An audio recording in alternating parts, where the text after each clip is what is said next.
My name is Chris Trueman. We're at my art studio outside of Los Angeles in Upland, California. I'm preparing for my exhibition called Certain Intangibility with Edward Cella Gallery in Los Angeles.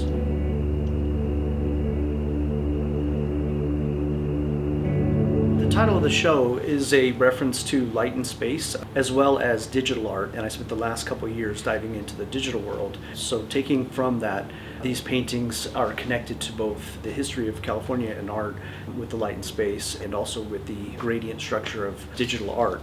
Talking about paintings that are image-based, that have a visual texture but don't have a physical texture that matches that visual texture.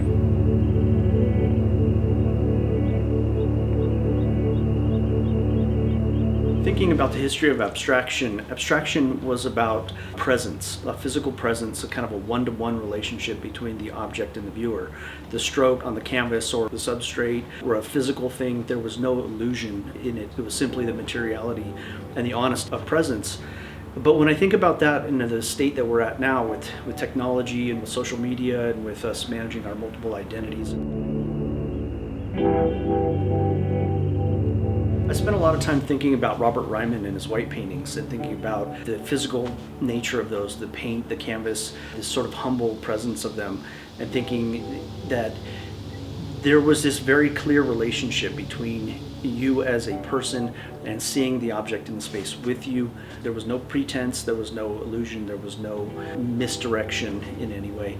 And I think about painting now and the potential for abstraction and how it talks about the contemporary art world or contemporary world that we live in. And I think it needs to reflect the nature that we are fragmented and that we are living virtually as well as physically.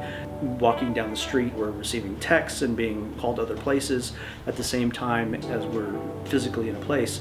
So what does that mean? What does that do to abstract painting? How does a painting represent being in multiple places at once? So how does a painting show multiple conditions at once, multiple states of being in the same place? One of the things that we can do is we shift from this idea of a mark as a signature, the stand-in for the artist is a record of that action being taken, whereas a gradient or a color field tends to have a less personal, more ambiguous form to it. So I'm constantly working between putting marks down as that signature, that physical act of putting paint on a surface. So I'm constantly working between adding paint, making marks, working in an additive process, and then removal and buffing, swiping them away.